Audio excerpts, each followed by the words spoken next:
morning. Welcome sa first and ever medical mission ng DreamMax Incorporated.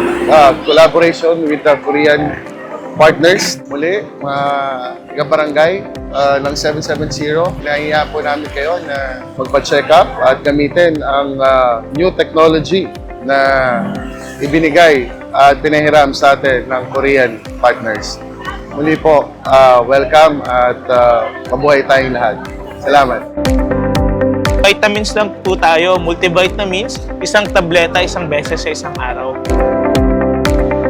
Next table po. Thank you.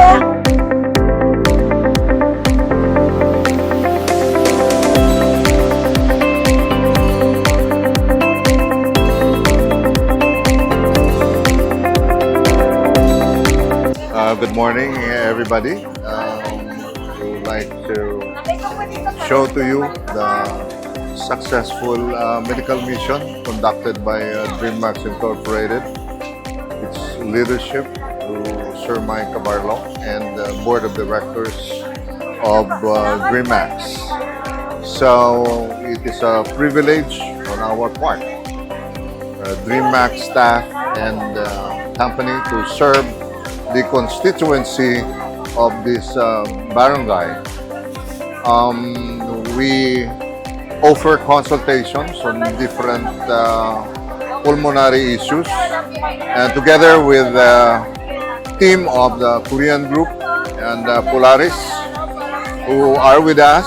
They are the ones who provided us the x-rays, and for any patients who need chest x-rays related to what they have, the x-rays are free.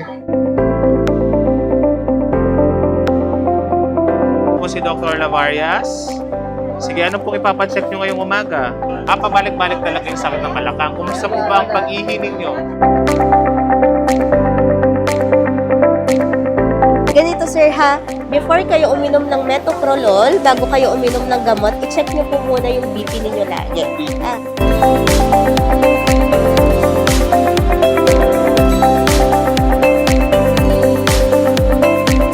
We have a big prevention opportunity for the Philippine community.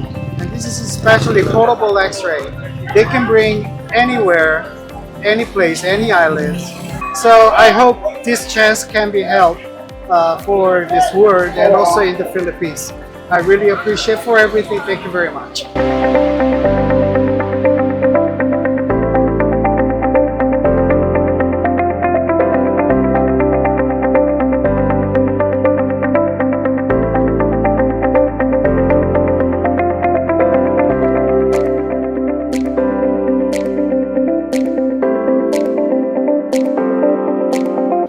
Maraming salamat sa Polaris at sa Korean government sa pagtulong po dito sa barangay na malapit po sa aming puso ni Yorme.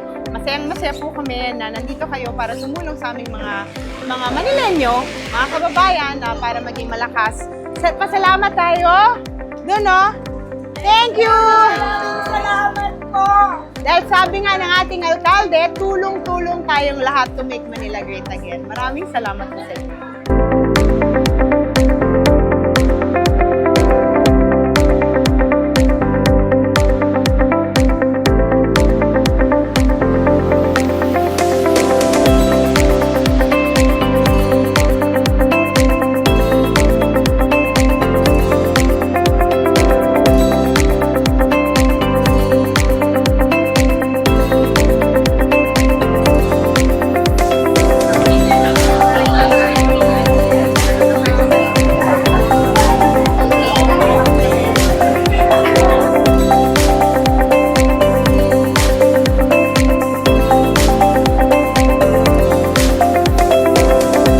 Ako po yung punong barangay ng Barangay 770 na kung saan po nandito ngayon ang malaking medical mission. Taos-puso po akong nagpapasalamat sa Korean Embassy, kay Mr. Priji Cabarlo, at nagpapasalamat din po ako sa lahat po ng mga tumulong, sa mga BHW, mga tanod, mga kapulisan po ng ating Presinto 6 ay nagpapasalamat din po ako sa kanila na hindi po kami nila pinapabayaan. Talagang nandyan po ang suporta dito sa aming malaking medical mission ngayong umaga.